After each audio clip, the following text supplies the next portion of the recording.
Começar.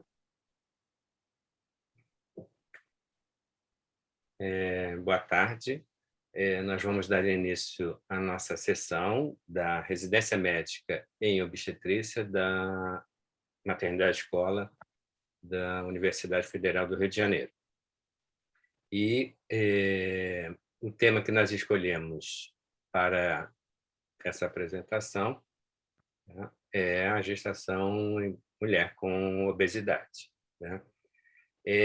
Esse é um tema extremamente importante, né, visto que cada vez mais, né, nós estamos vendo e presenciando, né, essa epidemia de obesidade, e isso faz com que, né, cada vez mais a gente encontre essa associação gestação e obesidade. Para falar sobre esse tema, nós convidamos a professora Lenita Zeidenberg, é isso? Falei direitinho? Certíssimo, certíssimo.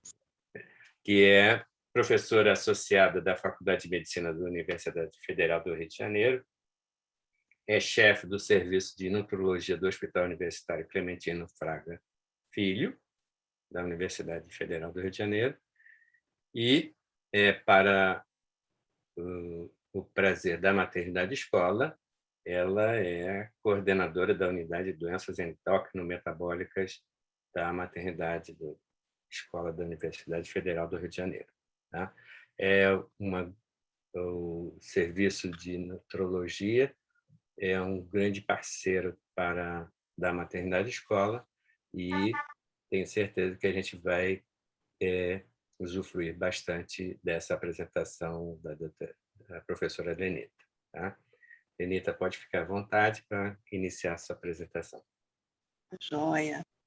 Primeiramente, obrigado, né? Estou em casa. Obrigada pelo convite, professor Nilson. Eu vou, nos próximos minutos, abordar sobre a questão tão importante, né, como já foi dita, da gestação na mulher com obesidade. Eu acho que eu vou falar e depois acho que a gente tem um tempo, né, professor Nilson, para perguntas e discussão. Sim. Então, fiquem à vontade e espero que vocês tenham muito a perguntar. Jair, eu vou te dar trabalho, né, para ficar te pedindo para passar. Então, esse é o roteiro que eu vou seguir. Vou falar sobre a questão epidemiológica, de que forma a obesidade afeta a gravidez, a sua fisiopatologia, as consequências na gravidez e como manejar a obesidade, a mulher com obesidade na gestação. Pode passar? Bom, isso é para a gente primeiro se posicionar em relação a dados epidemiológicos de obesidade no Brasil. Esse é um inquérito telefônico e que é feito pelo Ministério da Saúde brasileiro, chamado Vigitel. Esses são dados de inquérito telefônico realizado em 2018, tá? Isso pré-pandemia, em que, nessa época, o Brasil atingiu a maior prevalência de obesidade em adultos, pessoas que se autodeclaravam como tendo obesidade. Isso foi 20% da população brasileira se autodeclara como tendo obesidade. Claro que com todas as críticas em relação à autodeclaração, mas a gente pode dizer que isso já foi avaliado e, ao contrário, até subestima. Muitas pessoas não se autodeclaram como excesso de peso e elas têm excesso de peso, tá? Então, entre 2006 e 2018, esse percentual cresceu quase que 70% na população, e vocês podem ver aqui em vermelho, esse percentual é até maior em relação ao sexo feminino. Próximo, por favor. Bom, e quando a gente fala de obesidade no sexo feminino, obviamente isso vai refletir nessa fase da mulher, que é na gestação. Então, esses são dados que foram publicados em 2016, em relação à prevalência de obesidade em mulheres em idade reprodutiva e também a prevalência especificamente na gravidez.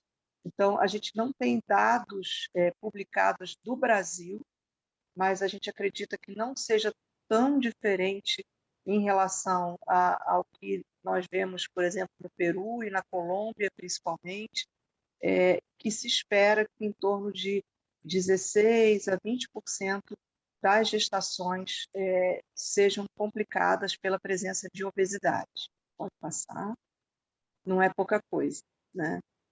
Então, vamos falar sobre a questão, o que acontece, qual é a relação entre a obesidade na gravidez, seus mecanismos fisiopatológicos e o que esperar, quais são as consequências esperadas nessa população. Então, a obesidade ela leva a mecanismos patológicos, né, na gravidez. A obesidade é uma situação de inflamação crônica, então há um aumento da resposta inflamatória, há acúmulos de macrófagos na placenta em resposta a essa inflamação crônica. Há também mulheres com obesidade, comparados com mulheres sem obesidade, tem maior quantidade de citocinas inflamatórias e óxido nítrico no sangue do cordão, e isso leva a um risco maior de estresse oxidativo, o que vai levar a todas as consequências que se torna também uma gestação mais inflamada, a gestação de uma mulher com obesidade. Também, paralelamente, a mulher com obesidade, principalmente aquela que mantém um aporte energético maior na sua dieta, esse aporte energético vai para o feto. Nós sabemos que o principal nutriente para o feto é a glicose, mas também aminoácidos derivados do metabolismo lipídico também não é uma passagem facilitada, mas elas também ultrapassam a placenta e também vai entrar em contato com esse feto. Tá? E já se estudou a placenta de gestantes com obesidade, são placentas da mesma forma que ocorre no sistema nervoso central de uma mulher com obesidade, a placenta dela também ela é mais resistente à ação da leptina. Próximo. E existe, então, que hoje em dia é muito bem aceito, a questão de entender que a obesidade na gestação e várias outras doenças metabólicas, como é o caso do diabetes, a própria hiperlipidemia, que também acontece frequentemente numa mulher com obesidade, ela leva a um ciclo vicioso de doenças metabólicas na gestação. Ou seja, essa hipernutrição materna leva à alteração de quantidade de tecido adiposo muscular, aumento de tecido adiposo mesmo na mulher, que vai levar ao aumento de aporte de ácidos graxos livres, de aminoácidos através dessa placenta. Isso vai passar para o feto, tá? E esse feto e esse recém-nato, ele vai sofrer efeitos epigenéticos no seu balanço energético, desde mudança de ação da mitocôndria, das células tronco, e até a microbiota intestinal de um filho de mulher que é hipernutrido é diferente de uma microbiota intestinal de uma mulher eutrófica, tá? E a própria microbiota intestinal da mulher. E aí a gente pode imaginar esse ciclo vicioso, principalmente entre as filhas do sexo feminino, né? Então, elas já são tocadas pela hipernutrição intrauterina e já vão aumentar o risco de obesidade na infância, já jovens e na sua idade, de idade fértil também, e isso vai levar a um ciclo vicioso dessas filhas terem filhas também com tendência à obesidade e a essa... Isso é o que a gente está vivendo atualmente, né? O peso nos países desenvolvidos, o peso do recém-nato tem crescido paralelamente ao aumento da obesidade materna. São bebês com maior peso e provavelmente com maior risco de obesidade no futuro. Próximo. Esse trabalho já é um pouquinho antigo, é um grupo grande irlandês que trabalha muito com gestação complicada por diabetes, mas eles fizeram uma avaliação da população sem diabetes, tá? Então não é diabetes gestacional, não é diabetes tipo 2. Então vocês veem que as mesmas consequências do diabetes podem ocorrer na mulher com sobrepeso, ou seja, com IMC entre 25 e 29,9 e com obesidade, também com IMC maior ou igual a 30. Então, vejam bem, comparado com uma mulher eutrófica, ou seja, com IMC pré-gestacional menor que 5.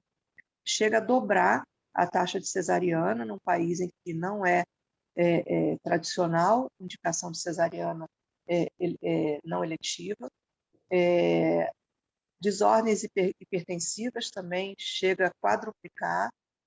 O peso fetal também fica maior, mesmo em mulheres sem diabetes, basta ter obesidade, bebês macrossômicos e malformações também.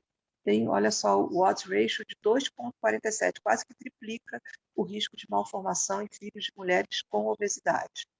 Por que isso? Próximo. As anomalias congênitas em filhos de mulher com obesidade são bem documentadas, tá? Existe um aumento de 2 vezes o risco de defeito de tubo neural. Estudos feitos já há muitos anos e já no nosso século atual mostram que quanto maior o peso da obesidade, maior o peso IMC dessa mulher, maior o risco dela ter um tubo mal formado. Uma meta-análise de 2008 mostrou que é clara a associação entre obesidade materna e defeitos de tubo neural. Além disso, as malformações cardiovasculares, especialmente defeitos do septo atrial e ventricular, é maior em mulheres, principalmente aí em mulheres com IMC acima de 40 pré-gestacional. Próximo.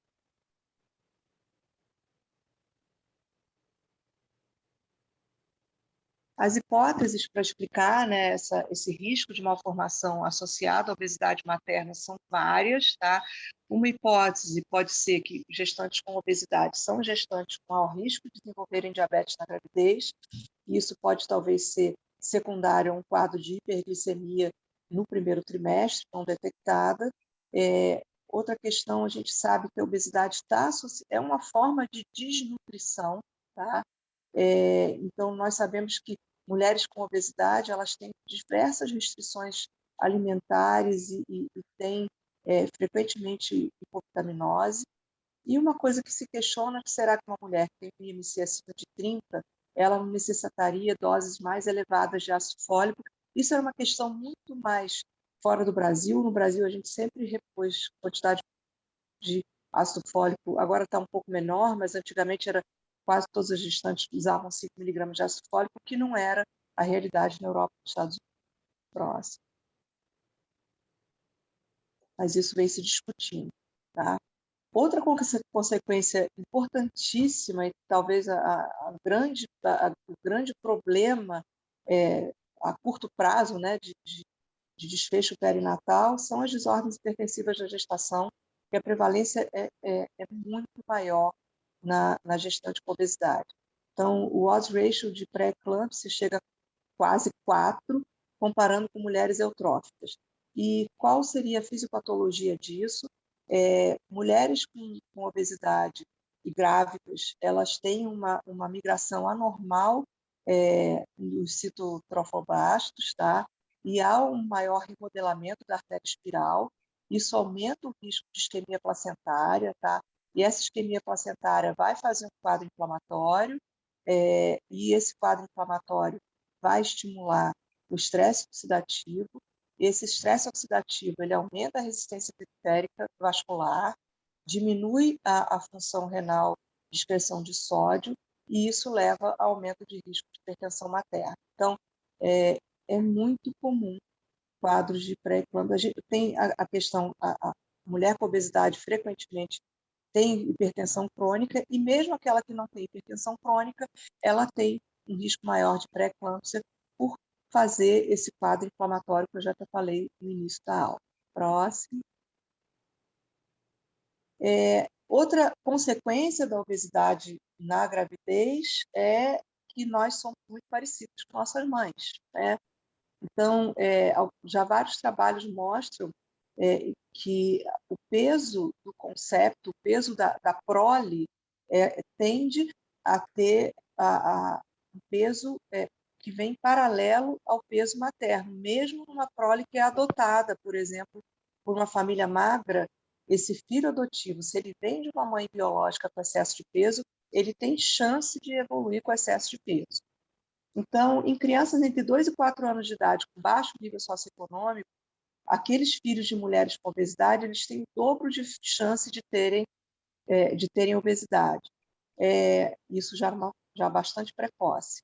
Aos 7 anos de idade, filhos de mulheres com obesidade têm 4,7 vezes risco de terem obesidade. E aos 14 anos de idade, filhos com mulheres com obesidade apresentavam maior IMC. Ou seja, isso é um contínuo, isso já acontece, já pode aparecer já precocemente, aos 2 anos de idade, mas aquela criança tende, ao longo da sua vida, até chegando à adolescência, a ter um risco maior de obesidade, se eles são filhos de mulheres com obesidade. Próximo. Esse trabalho, para quem não conhece, o estudo RAPO foi um estudo observacional bastante grande, que incluiu mais de 25 mil mulheres, em que, sem diabetes, tá? Mulheres da população geral, com ou sem obesidade, e avaliaram seu desfecho materno, associando com o resultado do teste oral de tolerância à glicose, sem nenhuma intervenção. Tá? Então, os obstetras não faziam nenhuma intervenção nessas mulheres.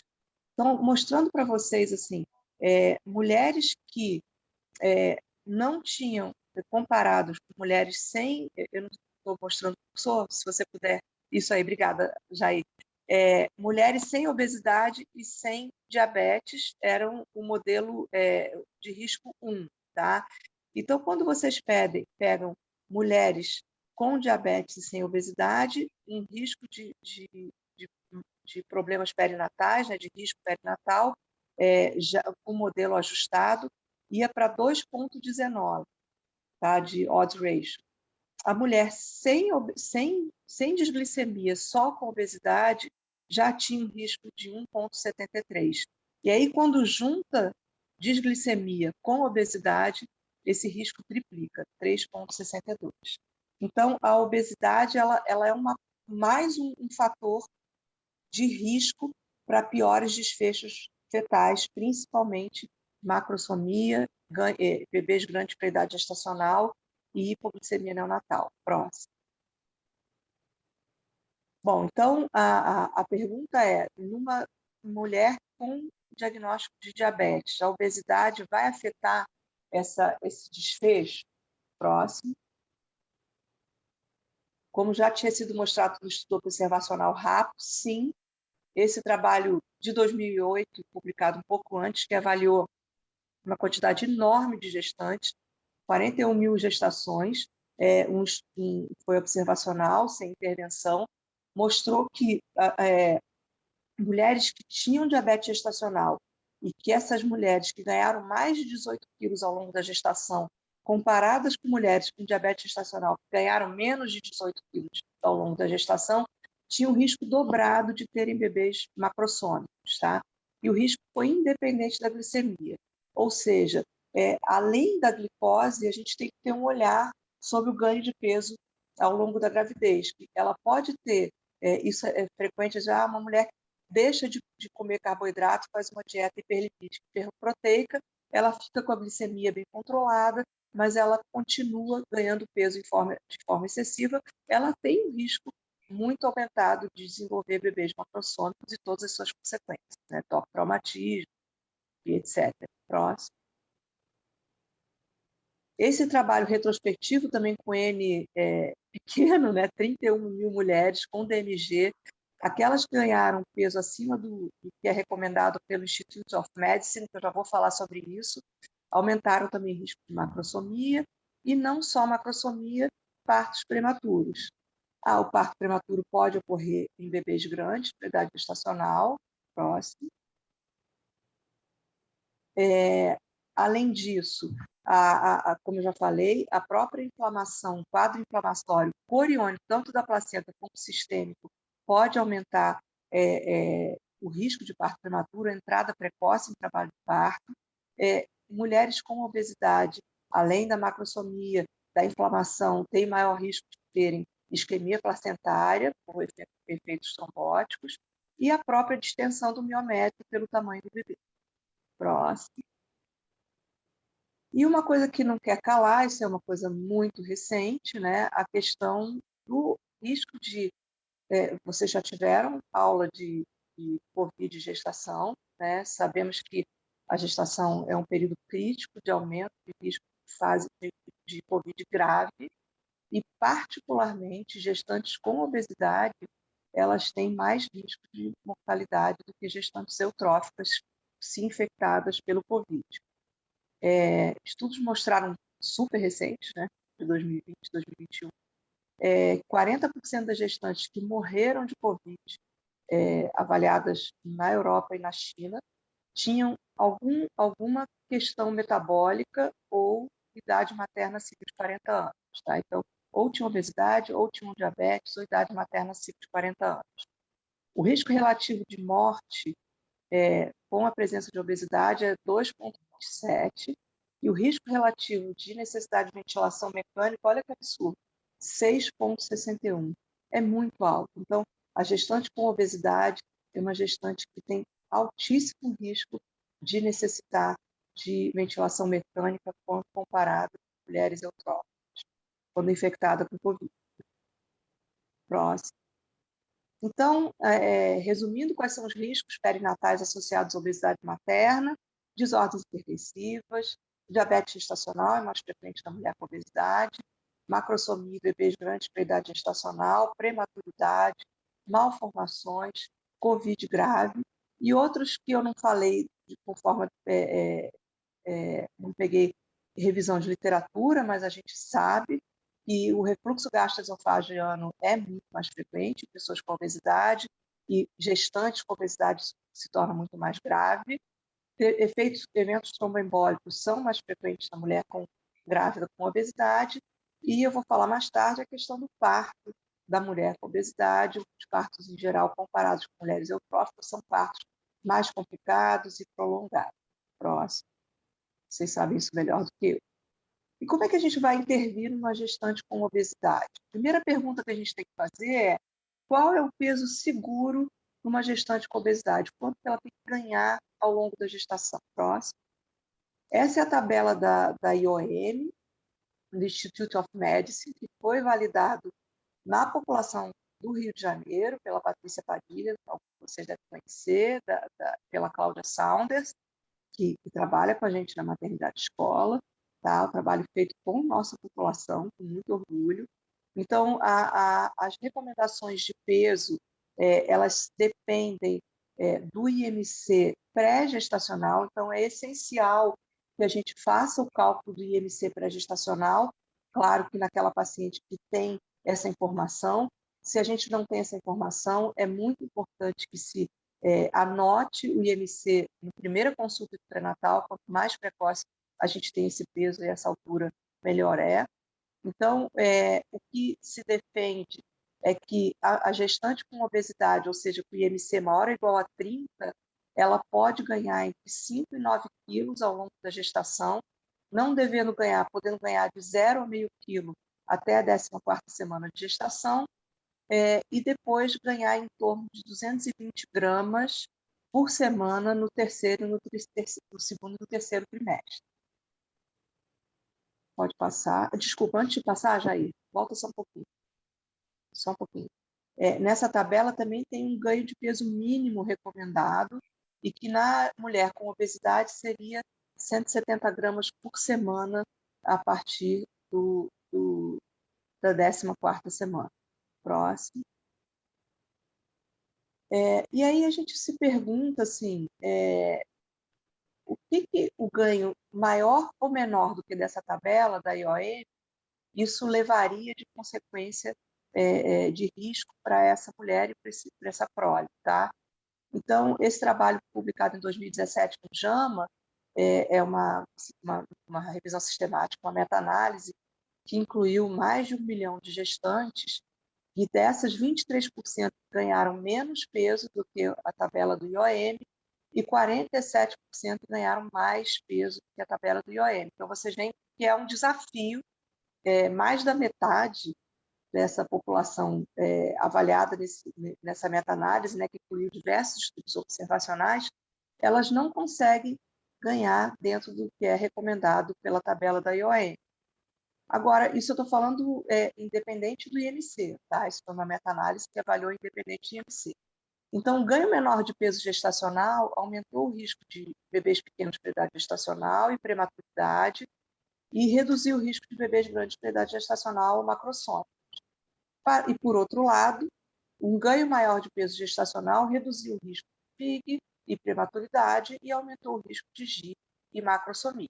É meio óbvio, né? A gente imaginar isso. A questão está tudo aqui no mesmo saco: gestantes com baixo peso, gestantes eutróficas e gestantes com obesidade. Próximo. Esse trabalho, publicado em 2013, foi um trabalho pequeníssimo, tá? Com um N pequeno. Eles pegaram o quê? Gestantes com diabetes tipo 2 e IMC acima de 30. E foi um estudo de intervenção, não foi um estudo observacional. O Comitê de Ética, esse estudo foi dinamarquês, da Dinamarca, eles autorizaram que na mulher com DM2 e IMC acima de 30, eles pudessem comparar um objetivo, um ganho de peso menor que 5 quilos versus um ganho de peso maior que 5 quilos. Menor que 5 quilos é um ganho de peso segundo a tabela da IOM inadequado. Próximo.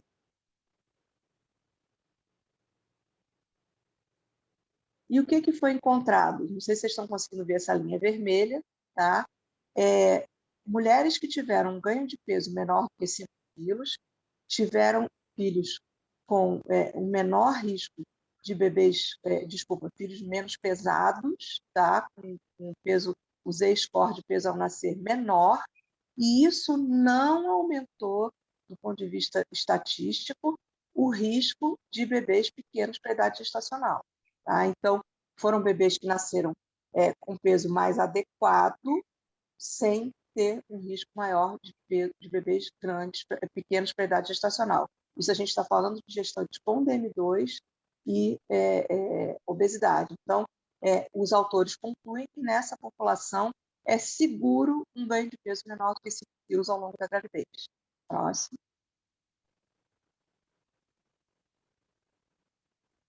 Próximo. Desculpa, o que foi... isso. Então, mostrou, só mostrando que a prevalência de bebês grandes para a idade gestacional teve um P de 0,04, foi significativo, e esses filhos de mulheres com DM2 que ganharam menos peso tiveram menos hipoglicemia neonatal também. Então, foi bastante vantajoso nessa população não ganhar menos do que 5 quilos. Próximo. A questão é que botaram todo no mesmo saco gestantes com IMC acima de 30, mas a gente sabe que IMC tem várias classificações. IMC de obesidade grau 1 é de 30 a 34,9, obesidade grau 2, 35 a 39,9, obesidade severa ou obesidade que tem abandonado um pouco esse termo, obesidade mórbida, acima de 40. E a gente vê que quanto maior o IMC pré-gestacional, maior a morbimortalidade, maior o risco de pré-eclâmpsia, maior o risco de partos pré-termo. Quer dizer, todas aquelas complicações que eu coloquei para vocês aumentam o risco quanto maior o IMC. Então, será que a gente não está pecando, colocando todas as mulheres com IMC acima de 30 também no mesmo saco? Próximo. Então, tem alguns trabalhos que fizeram essa pergunta, né, e mostraram o seguinte, que também baseado em estudo observacional.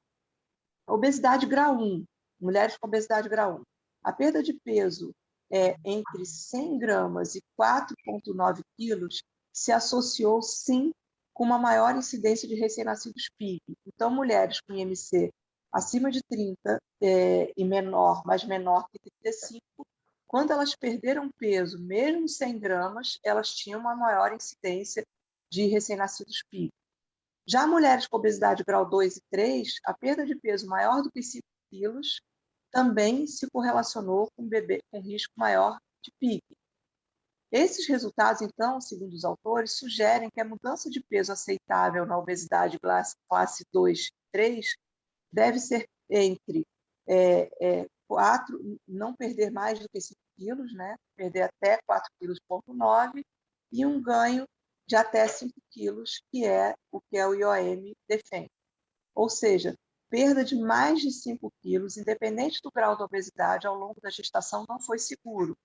Entretanto, uma perda de menos de 5 quilos na mulher com obesidade grau 2 e 3 foi seguro. Próximo. Em gestantes com obesidade grau 3, que ganharam peso entre 2,2 kg e 5 quilos, isso resultou menos de 10% de bebê grande para a idade gestacional e PIG, e não aumentou o risco de outros desfechos perinatais comparados com a recomendação da IOM, que aceita um ganho de peso de até 9 quilos na mulher com obesidade. Então, esses autores eles defendem que não se deve ganhar mais do que 5 quilos numa gestante que tem um IMC pré-gestacional acima de 40. Próximo. Então, o que eles concluem que há uma necessidade de revisão da tabela de IOM, da tabela IOM na mulher com obesidade, e a proposta deles é essa aqui, tá? Mulheres com obesidade grau 1 é considerado seguro um ganho de peso entre 2,5 kg e 7 kg. Mulheres com obesidade grau 2, um ganho de até 4,5 kg. E obesidade grau 3, eles defendem uma manutenção do peso pré-gravídico, como sendo seguro. Isso foi publicado agora em 2018. Tem muita gente que questiona isso, mas a gente pode até discutir depois a nossa experiência, tá? E como tratar, né? Obesidade, a primeira coisa é terapia não medicamentosa. Próximo.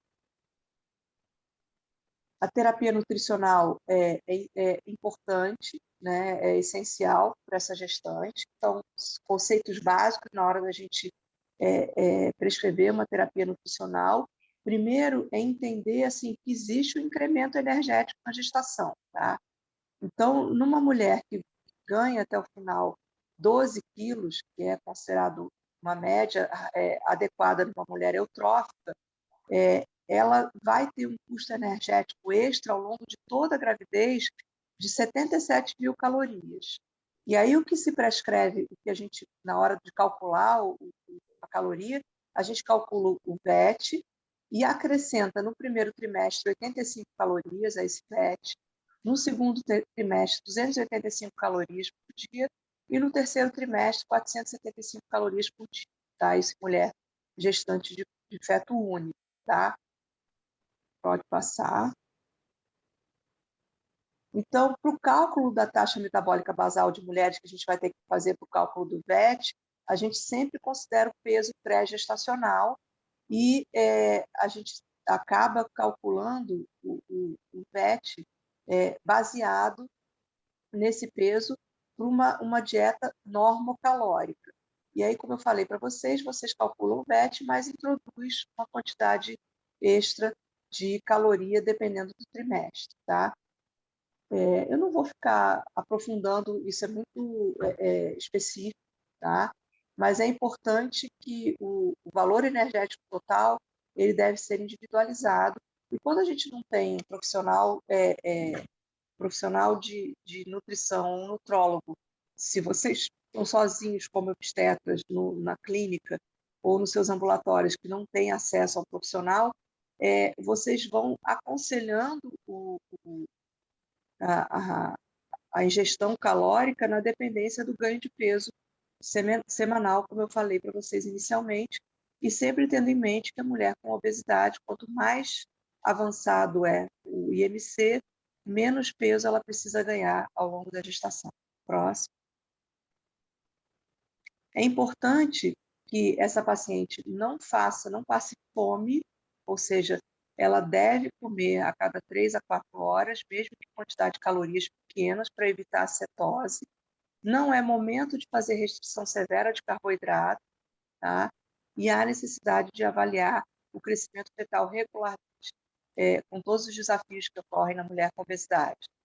Uma restrição calórica moderada, que isso é defendido e a gente tem essa experiência, tá? Eu tenho essa experiência a nível de consultório.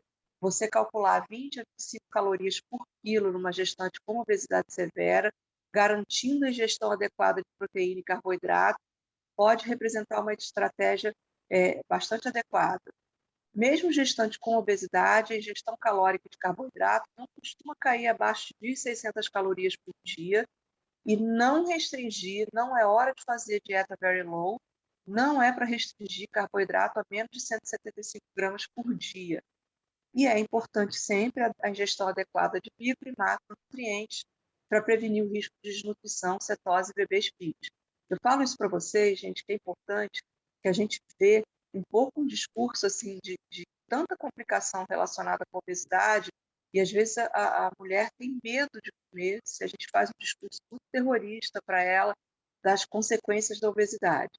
Então é importante dizer que sim, não precisa ganhar excesso de peso, mas o que a gente vê na prática é que bastando essa mulher fazer uma dieta normocalórica, ela emagrece. Ou ela não ganha mais do que esses 5 quilos na gravidez. Próximo. A atividade física ela é extremamente benéfica, mas também a gente tem que ter bastante critério na hora de prescrever uma mulher com obesidade, não esquecer das lesões osteoarticulares, que são mais frequentes na gravidez, tá? E mulheres com obesidade, muitas vezes, são sedentárias ou mesmo perdem o eixo de equilíbrio, fazem mais traumatismo ortopédico, então cuidado, o ideal é que elas tenham calçados adequados, o melhor dos mundos é que elas fizessem atividade física na água, a gente sabe que isso não é acessível para a grande maioria da nossa população.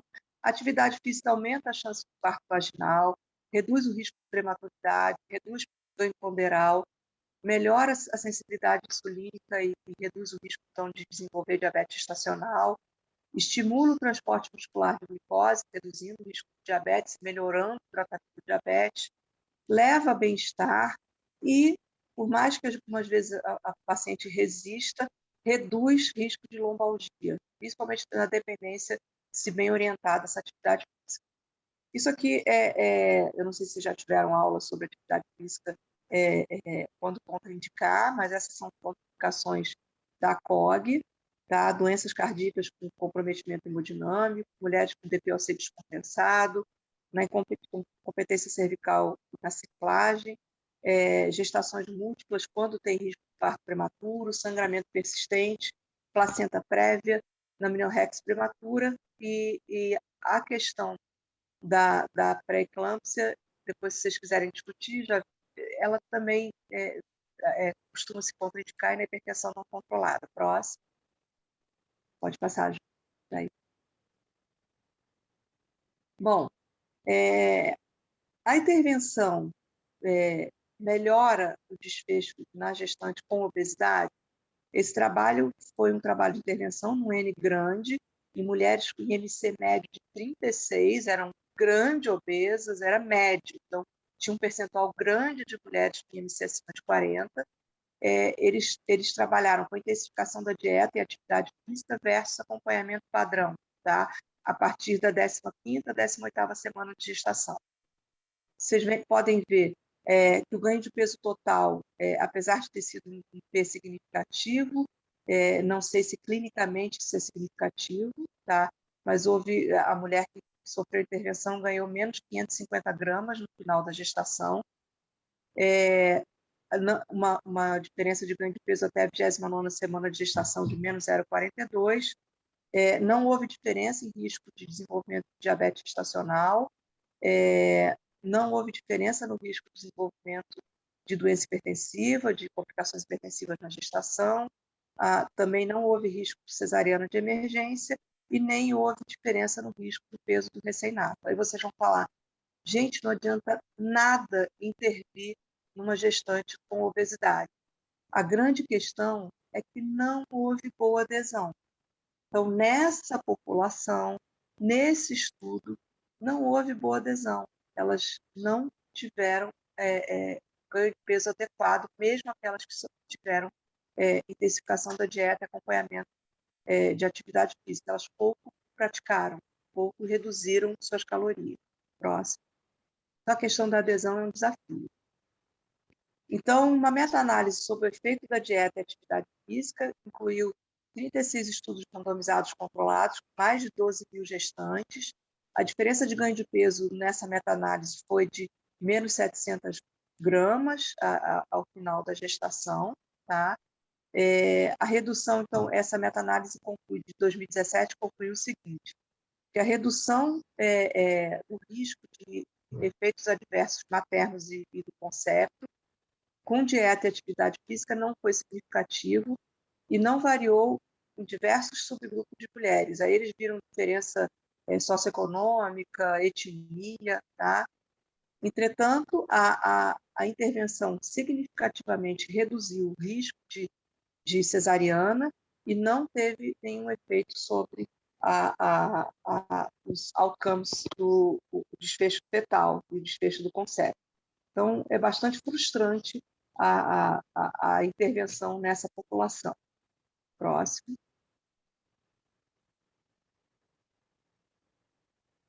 Pode passar o próximo. E aí a gente pensa em terapia medicamentosa, né? Bom, nenhum medicamento anti-obesidade está aprovado para uso na gravidez, tá? Então, nem os agonistas de GLP-1, nem o orlistat. Mas a gente sempre se pergunta, será que a metformina ela teria algum efeito sobre a gestante com excesso de peso ou obesidade? Então, a Cochrane reviu isso, 1.099 gestantes com IMC acima de 30, não houve diferença em relação ao peso ao nascer, hipertensão gestacional nem pré-eclâmpsia. O ganho de peso materno foi menor e nesse trabalho publicado em julho de 2018, o uso de metformina levou um ganho de peso no final, comparado com mulheres que não usavam, menos 2,6 quilos. Aí foram incluídos também estudos com mulheres com diabetes gestacional. Tá? Apesar dessa diferença de ganho de peso, o desfecho ou os outros desfechos não foram diferentes. Próximo. Então, metformina também não é uma droga, um medicamento para usar. Então, os autores concluíram que não existe evidência suficiente para suportar o uso de metformina em mulheres com obesidade na gravidez. Próximo. Em relação à conduta obstétrica, alguns desafios. Eu não sou obstetra. Depois, por favor, professor Nilson, dê sua opinião. O Jair também, por favor. Mas isso é da experiência pessoal e de literatura também que eu peguei, né? Então, a indicação da via e o momento do parto na gestante com obesidade severa se baseia na ausência ou na presença de intercorrências obstétricas, tá? Esse trabalho, publicado em 2018, em mulheres com obesidade, mostrou que a indução eletiva entre a 39ª e a 41ª semana de gestação não aumentou o risco de cesariana ou mortalidade perinatal. Então, a obesidade por si só, ela não é critério se não outro critério obstétrico, de se fazer um parto antes da 39ª semana de gestação. Próximo.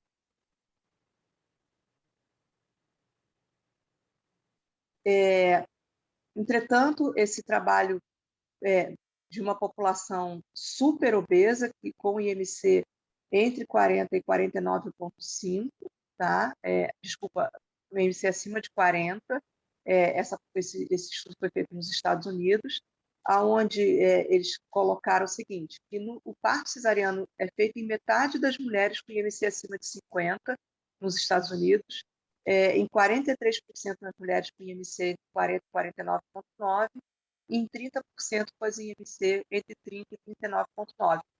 Que para a população norte-americana isso é muito maior, tá? Eles têm um histórico de indicação de cesariana muito menor do que aqui no Brasil, tá?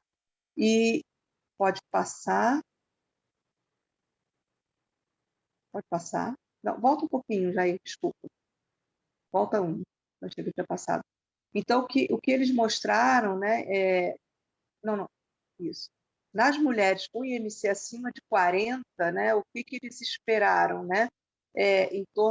Houve isso, estudo observacional, desculpa, mulheres com IMC acima de 50. A gente não tem tantas pacientes assim aqui, né? Mas eles têm, não é uma realidade norte-americana.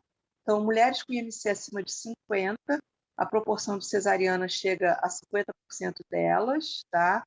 Em torno de 10% receberam anestesia geral, tá? O tempo desde a incisão até a saída do bebê foi em média de 13 minutos. Em torno de 20% dessas mulheres tinham um tempo desde a incisão até a saída do bebê acima de 18 minutos, em torno de 20%, tá? Houve maior risco de hemorragia puerperal, tá? 3% necessitou transfusão, em torno de 2% necessitou internação em unidade de terapia intensiva. Em relação ao risco do bebê, entre 8% a 19% precisou o bebê internar em UTI neonatal, em torno de 4% a 6% teve alguma complicação neonatal.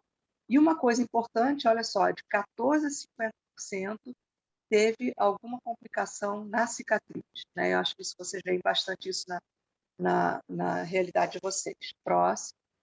Eu estou falando de IMC acima de 50. Bom, então, cuidados especiais no parto da gestante com obesidade severa. Tem que se ter sempre o cuidado que há uma dificuldade na datação, a ultrassonografia falseia em gestantes que têm uma grande quantidade de panícula adiposo, é frequente irregularidade menstrual em mulheres com obesidade severa, maior risco de desordens hipertensivas, retardo no início do trabalho de parto, chega um retardo comparado com mulheres eutróficas mais de 4 horas, e descolamento de placenta é mais frequente em mulheres com obesidade. Em relação ao recém-nascido, maior risco de malformação, prematuridade, que eu falei no início da aula, distócia e dificuldade de avaliar o bem-estar fetal, porque não é fácil fazer ultrassom de mulher grande obesa. Próximo. Uma coisa em relação ao planejamento, então, depois do parto, a gente já tem que vir com essa conversa para a gestante, e quem faz ginecologia ou quem faz endocrinologia, isso deve ser conversado, idealmente, antes dela engravidar. A obesidade não é uma contraindicação a nenhum método contraceptivo, a princípio, tá? Entretanto, nós temos que ficar de olho que o uso de contraceptivos hormonais combinados, principalmente pela presença do estrogênio, aumenta o risco de trombose em mulheres com obesidade quando comparados com mulheres sem obesidade. Então, tem que se balancear, tá? O uso de contracepção transdérmica via de PETs em mulheres que têm excesso de peso, a eficácia pode ser reduzida, tá? É dose dependente. A pílula do dia seguinte, após o coito desprotegido, tem eficácia reduzida em mulheres com obesidade. Se questiona até se você tem que dar uma dose maior. Próximo. Então, para fechar, para vocês perguntarem, gostaria de comentários de vocês. A obesidade aumenta o risco de múltiplas complicações materno-fetais durante a gravidez e tem efeito também a longo prazo para essa prole. Medidas para evitar o ganho de peso na gestante com obesidade ainda são controversas quanto à eficácia e segurança, mas eu posso dizer para vocês que eu estou um pouco convencida, pelo menos em desfecho a curto prazo, em termos de peso fetal, principalmente. A gente não teve grandes desfechos em relação a outras complicações perinatais, mas em relação ao peso fetal, eu estou um pouco convencida de que pelo menos a mulher com obesidade ela pode ganhar menos peso mesmo do que a mulher eutrófica. Próximo.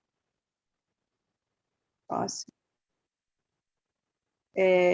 A obesidade em mulheres em idade fértil tem elevada prevalência, então isso é uma realidade nossa. Próximo. A obesidade deve ser considerada como uma gestação de alto risco, isso é um desafio na gestão de saúde pública, que a gente vê muitas gestantes que não têm acesso a setores de obesidade de alto risco. É importante avaliar a gravidade da obesidade na orientação nutricional. Uma mulher com IMC de 30, ela tem menos risco de pior desfecho do que uma mulher com IMC de 40, sem dúvida nenhuma. Não existem evidências suficientes para indicar a metformina para gestante com obesidade. Próximo. E é importante observar sempre as peculiaridades obstétricas nessa mulher. Já falei. Próximo. Terminou. E necessária da atenção sempre no planejamento da gravidez na mulher com obesidade. O ideal, o melhor dos mundos, é que ela perca peso antes de engravidar. Como eu falei para vocês, uma mulher com IMC de 30 não é igual a uma mulher com IMC de 40. Então, se essa mulher, mesmo se ela estiver ainda obesa, mas se ela perde um pouco de peso antes de engravidar, ela já entra nessa gestação em vantagem em relação ao que ela era. Acho que agora eu terminei. Muito obrigada. Obrigado, Lenita. Parabéns pela apresentação. Realmente bastante detalhada, bastante informativa. E, inicialmente, eu queria... Deixa eu só aumentar aqui.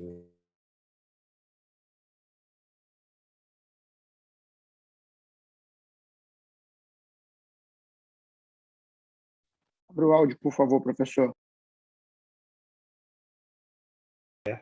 Ok. Bom, então, Lenita, queria agradecer a sua apresentação, meus parabéns. Realmente uma apresentação primorosa, né, detalhada, com várias informações, e que demonstra a dificuldade, né, que a gente tem em relação ao acompanhamento e assistência pré-natal dessas pacientes, né? Eu queria, inicialmente, abrir para os residentes, para fazerem, tirarem suas dúvidas, fazerem suas perguntas a respeito do tema para a nossa Lenita, né, conceituada em relação a esse tema. Tá? Os residentes podem iniciar suas perguntas. E, como eu tinha falado, não sei se vocês ouviram, né, a apresentação da Lenita mostrou, né, a grande dificuldade que a gente tem em conduzir essas pacientes com obesidade com obesidade e conduzir a condução durante o pré-natal, né? Aos residentes, eu queria colocar, né, à disposição. Podemos começar?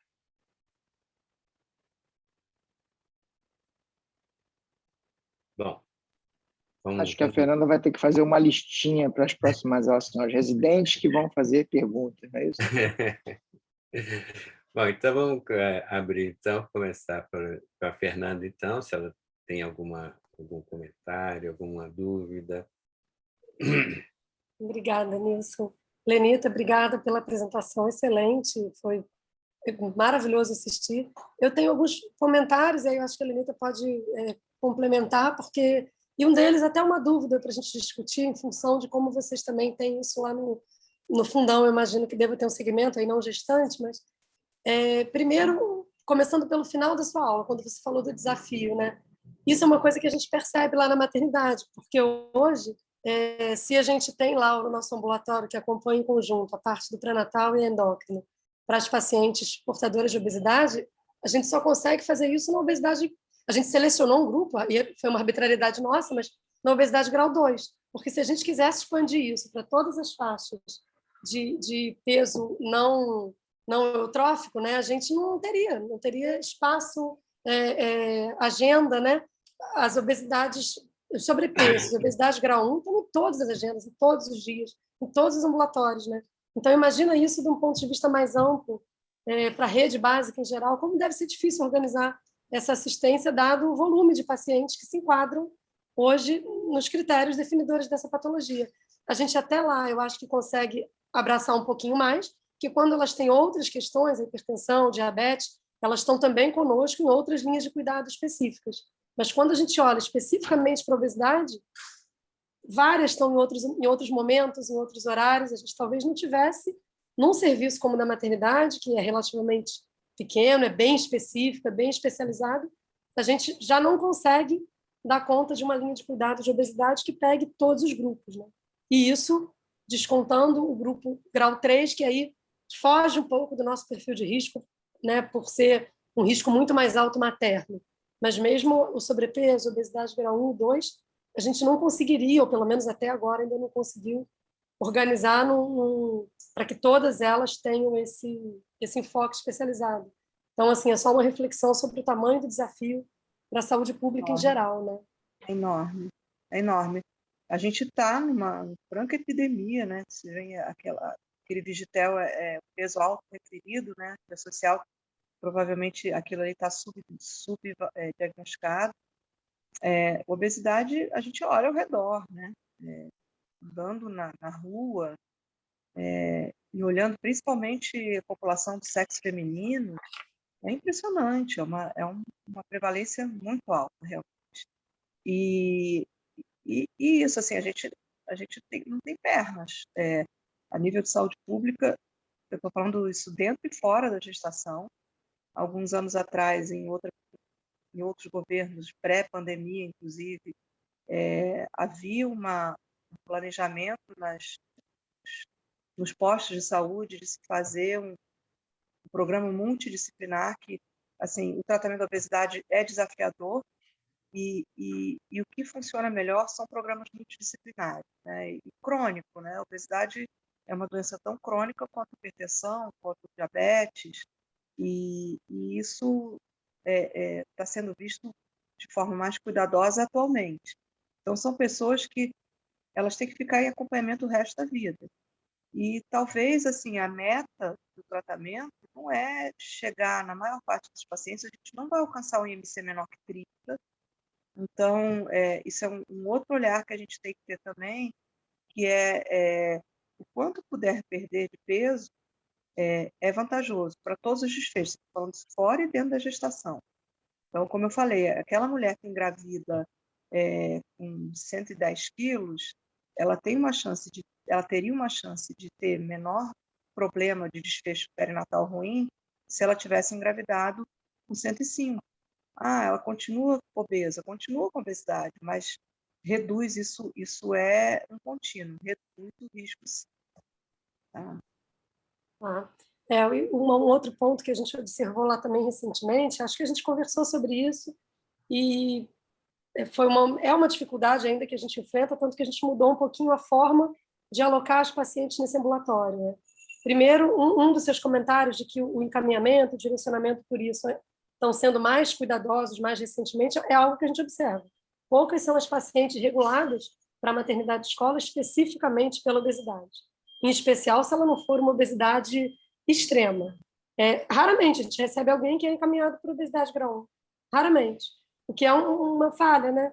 Porque acho que ainda existe uma deficiência em identificar isso como uma patologia que precisa de um cuidado especial. E aí vem o segundo comentário que eu ia fazer, que você deve lembrar recentemente da conversa que o Marcos teve comigo, com você.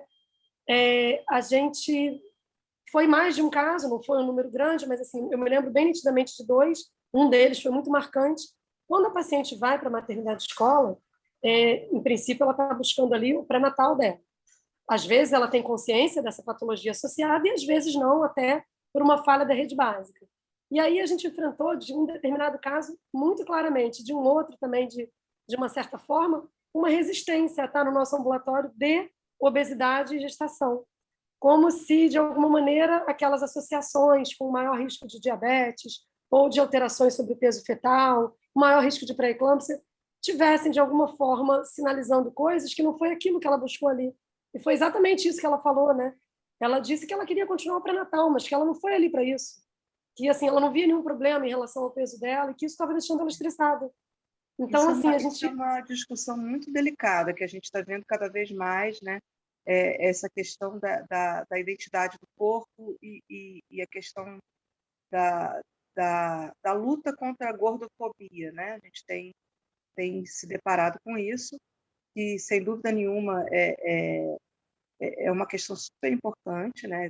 Que essa questão, ter um corpo gordo é sempre patológico do ponto de vista biológico ou não. Uma coisa é você criar um preconceito e ter um olhar para a pessoa e destratá-la ou não dar o emprego ou fazer chacota porque ela tem excesso de peso. Isso é uma coisa. Outra coisa é você oferecer uma abordagem terapêutica para evitar as consequências daquela situação do excesso de peso. E isso é uma linha muito tênue, muito delicada, né? Então, a gente vive... isso é clássico, assim, tem dependendo do nível assim, da estrutura cultural ou mesmo socioeconômica daquela pessoa, ela não se reconhece como tendo excesso de peso, né? E aí você, como médico, falar que ela precisa abordar aquilo, isso pode se tornar bastante agressivo. Então, tem que ter muita delicadeza para colocar isso, de que não é um preconceito, não é um olhar gordofóbico, é uma constatação de uma questão de consequências daquele excesso de peso. E o oposto também, a gente às vezes vive, somos abordados por mulheres que não têm excesso de peso, que são eutróficas e se sentem obesas, né? E aí pedem para você abordá-las de forma como se fossem com obesidade, que também é delicado, né? Como médico ou como quem grupo da nutrição também deve perceber essa dificuldade. Então a gente está vivendo isso mesmo. Sempre viveu, mas agora está mais forte, virou uma questão identitária também, né? De se aceitar com o corpo que tem. Eu acho que tem que realmente se aceitar e ser aceito com o corpo que tem, mas isso não inviabiliza uma intervenção médica para redução de dano daquela situação, daquele corpo, né? Então, essa é um limite que a gente tem que ter na hora de conversar com a paciente, né? De trazer essa realidade para ela. Olha, a pessoa que tem um excesso de peso, você pode estar se sentindo super bem, mas aumenta o risco de ter pressão mais alta. Você tem que ter um acompanhamento especializado. E eu acredito que isso nos postos de saúde, no programa de saúde de família, isso tem que ser muito bem conversado com o profissional de saúde, como abordar isso. Mas que a obesidade a gestação com obesidade é uma gestação de alto risco, isso não tem dúvida. Independente da questão cultural ou identitária, é uma gestação de alto risco. Perfeito. Exato. É o que a gente propõe para elas agora. A única diferença que a gente fez na entrada é que quem vem encaminhado por obesidade, o que é uma minoria, a gente aloca diretamente nessa agenda que tem um atendimento conjunto da obstetrícia e da endocrinologia. Quem não vem encaminhado por isso, mas a gente identifica no acolhimento que tem o IMC, aí nesse caso, acima, né, o IMC que caracteriza a obesidade grau 2, a gente oferece a alocação nessa agenda, mostrando que existe também essa patologia, além da outra, que tenha motivado o encaminhamento e que a gente pode fazer um acompanhamento conjunto, buscando avaliar e melhorar uma série de coisas, e até agora a aceitação tem sido boa. Mas a gente percebeu que era importante falar disso no início, porque há essas confusões que talvez tenham um pouco a ver com um dos primeiros trabalhos que você mostrou, onde existe uma tendência a subestimar, né, a autodeclaração, a autopercepção do sobrepeso e obesidade. Obrigada, Lenita. Foi ótimo. Obrigada a você de escutar. Acho que é importante salientar, Lenita, que a gente sabe que quanto maior é o peso do paciente, né, é mais difícil, né, você controlar esse ganho ponderal, né? Então, por exemplo, você apresentou nas pacientes com obesidade extrema, né, uma meta de não aumentar o peso, né, manter o peso no início da gravidez, que deve ser bastante difícil, né? Por isso que acho que você também mostrou muito a falta de adesão desses pacientes, né, em relação às condutas, às orientações, né? E você comparou com hipertensão e até o diabetes, mas eu acho que, por exemplo, isso é talvez mais difícil porque a gente está lidando não com uma terapêutica, né? Que na hipertensão a gente vai lidar com terapêutica e às vezes a gente encontra algumas resistências, mas é provavelmente bem menor, né? E até no diabetes do que na paciente com obesidade, que você tem que mudar hábitos e tem que controlar esse ganho ponderal, e a gente não tem sem contar os cuidados, né, de como que você vai fazer essa orientação sem que provoque uma agressão psicológica para esse paciente, né? Então acho que talvez seja mais desafiador esse pré-natal da paciente com obesidade, e a gente principalmente porque também a gente sabe que os as complicações, né, principalmente em relação até no período do parto, né, são muito grandes, né? Nós temos dificuldades desde a anestesia, né, dificuldades que agora com os pacientes infectadas com Covid, dificuldades de intubação. A gestante já é uma paciente difícil, que leva um risco nas dificuldades de intubação. Imagina a paciente gestante obesa, fica muito mais complicado, né? Você mostrou um trabalho também sobre indução do parto. Eu acredito que a avaliação que eles tentaram fazer é ver se induz o parto entre 39 e 41 semanas para evitar um peso, né, um peso maior do feto e você conseguir induzir esse parto mais precocemente, né? Eu acho que realmente é desafiador, né? E quanto maior esse IMC, mais complicado a gente tem, mais dificuldade a gente vai ter, né? Eu queria, então, colocar de novo, para discussão, quem deseja fazer algum comentário. Jair? Primeiro, obrigado, professor. Queria dar os parabéns aí à professora Lenita, né? Sempre brilhante nas suas apresentações. E, assim, compadecer com essa preocupação que você mostrou lá nos primeiros slides, que a população como um todo aumenta de peso, e isso não é diferente nas gestantes.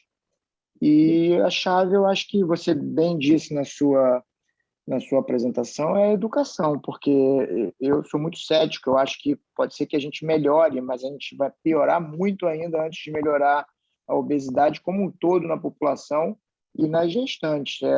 A gente não vê grandes medidas de saúde pública para diminuir a obesidade, por exemplo, nas escolas públicas, essas coisas. Isso não existe, ou na dieta, ou na própria cesta básica, que basicamente é de carboidrato, né? E óleo de soja. Então, quer dizer, a educação pode mudar essa história e a gente vê nitidamente isso dentro das comunidades. A nossa paciente, que é da comunidade da Rocinha, por exemplo, ela tem uma educação alimentar muito melhor do que as pacientes que chegam para a gente da Zona Oeste, lá de Santa Cruz, que vivem em comunidades mais pobres. Isso é nítido, porque a educação alimentar dela é pior.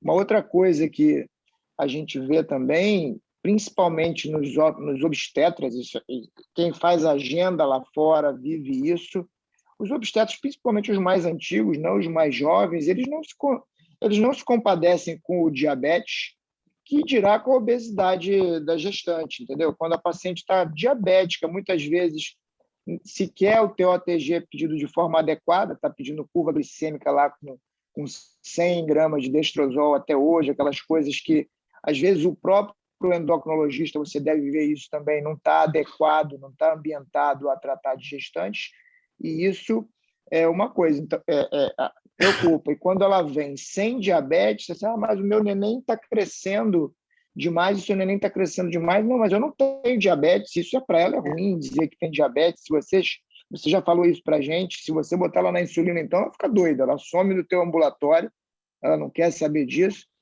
e é muito difícil. Eu acho que uma coisa que pode ajudar, e a gente vê isso, por exemplo, é quando você vê a gestante que é tabagista, e você fala para ela, olha, o cigarro faz mal para o seu neném, a gestante usuária de droga, de álcool, o cigarro faz mal para o seu neném. Ganhar muito peso, seu neném ganhar muito peso porque você está ganhando peso, também faz mal para o seu neném.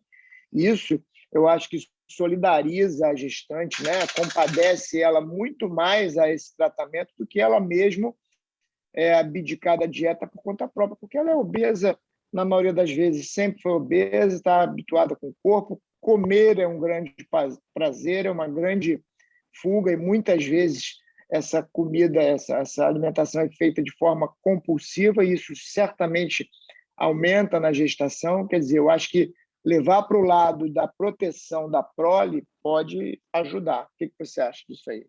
Eu acho que a gente tem alguns desafios, assim, inclusive culturais, que eu acho que aos poucos vai mudando, mas assim, eu lembro quando eu era criança, fumar era o máximo, era chique. E teve assim, existe uma campanha forte populacional em que houve uma real queda do número de fumantes. Eu acho que a gente está nesse momento da importância de cada vez mais se colocar essa campanha de que o excesso de peso não é saudável, não é saudável. Isso é uma coisa que tem que ser dita, né? Apesar de todo, isso não quer dizer que você tem que tratar uma pessoa com excesso de peso mal, mas que não dá para a gente deixar de colocar que não é uma coisa saudável, aumenta mortalidade. E aí tem também essa questão, Jair, da gente, por exemplo, a gente cansa de ouvir de que na gravidez é a hora da mulher ganhar peso mesmo, porque o bebê tem que desenvolver, a mulher tem que engordar, porque isso é arriscado para o bebê. E isso, às vezes, até profissional de saúde fala isso, né? Então, eu acho que a literatura está trazendo para a gente que existe um lastro de segurança, sim, de que uma mulher que tem excesso de peso, ela pode, é ético a gente oferecer para ela que ela ganhe menos peso do que uma mulher que engravida eutrófica, né? Então, isso pode vir dentro do nosso discurso médico. Olha, você não precisa engordar 12 quilos, você não precisa engordar 9 quilos, tá? Você, quiçá, se você tem IMC acima de 40, os estudos têm mostrado que até um ganho de 5 quilos é muito adequado, ou até menor do que 5 quilos, né? O que não dá ainda pela literatura para a gente defender é a perda de peso na gravidez, apesar daqueles autores que eu mostrei colocarem que pela população que eles estudaram, que isso é possível. E que, sinceramente, eu acho que uma vez isso sendo aceito, isso estiver nas bocas das pessoas, né? Olha, uma gestante com obesidade não precisa ganhar peso, ou pode ganhar pouco peso na gravidez, eu acho que vai facilitar muito o nosso trabalho, porque a gente, às vezes, oferece isso para a pessoa, aí vem um parente e diz que está errado, vai desnutrir, vem um outro médico e diz que essa médica é maluca, que tem que engordar no mínimo 12 quilos na gravidez, vocês devem se deparar com isso, né? Eu me deparo demais. Então, eu acho que é uma coisa de educação médica continuada, junto com isso, de trazer para a população esse entendimento. A obesidade na gravidez tem consequência. E os estudos mostram que a intervenção, pelo menos do não ganho de peso, é seguro em relação ao ciclo vicioso do peso fetal. Isso eu tenho muito concreto para dizer hoje em dia, né? Então, e uma mulher que ganha menos peso na gravidez, esse filho vai ter o menor risco de obesidade na sua infância, vai ter o menor risco desse ciclo vicioso. Então, eu fico muito, muito firme em relação a isso, muito tranquila nesse momento, para defender essa bandeira de que mulher grande obesa tem que estar bem acompanhada, é uma mulher que tem, sim, risco de bebês com malformação, é uma mulher que tem que ser rastreada em relação a isso, muitas vezes não é uma mulher que tem risco de bebês prematuros, é uma mulher que tem risco de desenvolver diabetes gestacional e que a intervenção parece que não funciona porque não tem boa adesão. Então, eu acho que a gente está no momento de discutir a adesão tanto do profissional de saúde na prescrição, como a adesão da gestante, dela entender que isso é importante. Ok. Alberto, tudo bem? Boa noite a todos, mais uma vez, parabéns à Maternidade Escola pela realização dessas sessões, parabéns à professora Lenita, abraço ao irmão Ricardo, meu colega de turma. Lenita, eu vejo o seguinte, eu acho que a gente tem que entender, até enquanto profissional de saúde, né, que a obesidade é um contratempo seríssimo no acompanhamento da gestação. Eu vejo, como a Fernanda falou muito bem, as pacientes são encaminhadas a alto risco por hipertensão, por diabetes, mas eu vejo a obesidade sendo tratada no baixo risco, naturalmente, no dia a dia, e cada vez chegando mais pacientes obesas e até pacientes superobesas em unidades onde elas nem deveriam estar sendo acompanhadas. É importante a gente, como a senhora falou muito bem, como o Jair falou, é a gente ter o cuidado do viés do preconceito, né? A gente não extrapolar para o que beira a gordofobia, mas orientar essa senhora da gravidade que é o fato dela estar acima do peso, enfim, isso é um aspecto. E lembrar do desfecho no momento do parto, né? O Colégio Americano de Cirurgiões ele elenca 2 grandes dificuldades que o cirurgião pode enfrentar. Uma senhora bem colocou, e a gente observa isso na prática clínica diária, a taxa de cesariana aumenta nessas pacientes. E, segundo o Colégio Americano de Cirurgiões, o cirurgião pode se deparar com 2 grandes dificuldades, que é a obesidade e a reoperação. É tudo que a gente se depara, né? Porque essas pacientes, além de obesas, muitas vezes são iterativas. Então, é a 2ª, 3ª, até 4ª cesariana nas pacientes numa condição de IMC elevado, o que aumenta muito a dificuldade técnica e as complicações peri- e pós-operatórias. Mas, mais uma vez, parabéns pela sua apresentação. Eu acho que o que cabe realmente é a gente lutar contra essa cultura, né? Eu chamaria de contracultura, de que a grávida tem obrigatoriamente que engordar, de quem está engordando é o bebê, não é ela, e que ela tem que comer independente do seu peso corporal. Né? Muito obrigado pela sua palestra e por poder participar. Posso só perguntar uma coisa, de uma curiosidade a vocês, os obstetras que têm, porque eu tive uma vivência nos Estados Unidos, né? Passei um ano lá e acompanhei a parte de diabetes e gravidez, e obviamente tinham gestantes com grande obeso, com IMC acima de 40, algumas com IMC acima de 50, não era incomum. E que eu vi, assim, eles não faziam cesariana no centro que eu estava trabalhando, e os obstetras lá falavam muito isso. Se a gente puder fazer o parto vaginal, mesmo a posição estando difícil, né, a questão do posicionamento delas, seria o ideal, porque o procedimento cirúrgico, até a passagem do panícula adiposo, eu estou falando de mulheres com IMC de 40, né, para cima, que isso aumentava muito o tempo anestésico, o risco de complicações do parto. E aí eu fico questionando, porque esse trabalho que eu mostrou que realmente o parto nos Estados Unidos, o parto cesáreo, ocorre em mais da metade das mulheres com IMC acima de 40. Qual a experiência de vocês em relação a isso? Escolha da via de parto nessas mulheres com IMC muito alto, né? Obesidade grau 3 para cima. Vocês acham complicado o posicionamento para se fazer parto normal, parto vaginal? Eu queria saber a experiência brasileira assim, de vocês. Uhum. Lenita, apesar, né, dos elevados índices de cesariana nas pacientes, na nossa população em geral, né, com relação à obesidade, eu acho que, consciente das complicações que possam ocorrer tanto durante o parto como no pós-parto, a tendência é de se tentar a via vaginal, né, o parto normal, do que a cesariana, né? Então, eu vejo assim, uma preocupação maior em relação a se tentar evitar a cesariana nessas pacientes, né? Então, acho que a gente tem essa cultura da cesariana. É claro que, comparando de uma forma geral, com mais facilidade, os obstetras brasileiros vão operar uma paciente com mais facilidade do que em outras, comparando com outros países. Mas, especificamente nessas pacientes, há uma tendência a se tentar a via vaginal e até, por exemplo, induções que normalmente não seriam feitas em pacientes não obesas, se tenta fazer a indução e se tenta a via vaginal, né?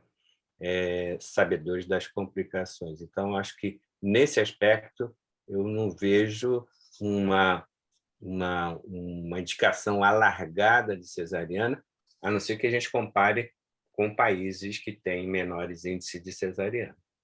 Pacientes obesas brasileiras e pacientes obesas e, por exemplo, comparando com a Inglaterra, né? Mas eu acho que a tendência é a gente tentar o parto vaginal. Obrigada. Ah, Lenita, você fez um comentário que deixou assim em aberto, né?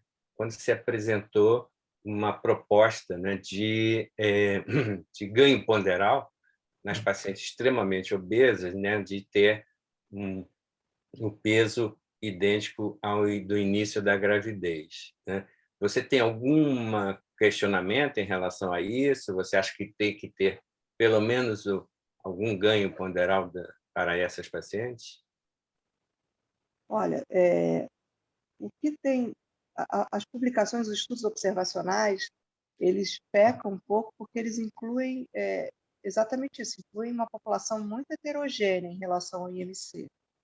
Então, o que esse trabalho de 2018 mostrou, que eu achei bastante elegante, eles colocam assim que uma mulher com IMC, obesidade grau 1, né, com IMC até 35, é uma mulher que não é seguro ela não ganhar peso, né?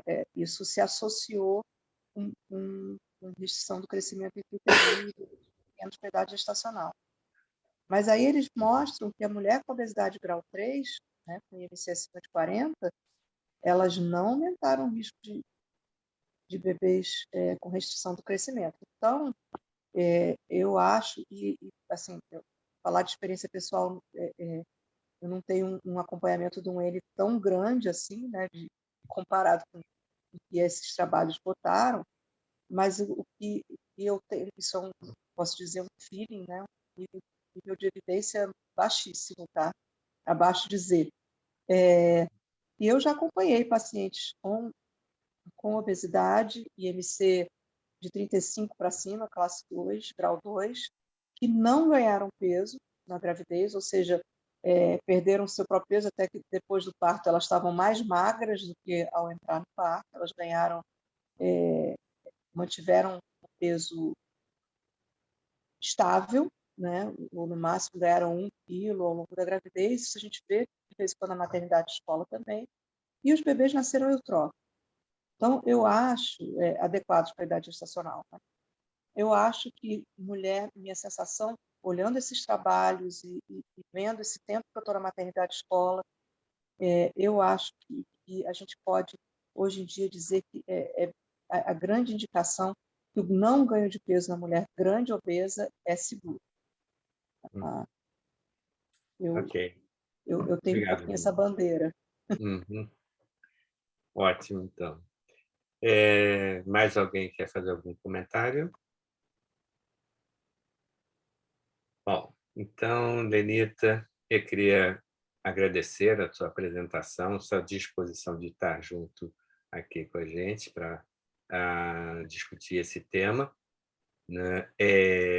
Agradecer sua parceria, né? De todo o seu grupo lá na Maternidade Escola, que é uma parceria assim, muito proveitosa e adequada para os nossos pacientes. E eu gostaria de colocar à sua disposição para as suas últimas palavras que você queira fazer. Só, de novo, agradecer. Sempre bom estar com vocês. Toda Uhum. sexta-feira. E aqui também, obrigada pela confiança, pela parceria também. E a gente está seguindo adiante. Aham. O trabalho que a gente faz na maternidade escola é minha menina dos olhos. Eu realmente, toda sexta-feira, eu acordo feliz de estar indo para lá. Que bom, que bom. Então, tá bom. Lenita, mais uma vez, obrigado, parabéns, excelente apresentação. Tá? E vamos, semana que vem, estar de novo nesse mesmo horário, convidar a todos que estejam presentes. Tá? Um grande abraço, boa noite para todos. Tchau. Tchauzinho.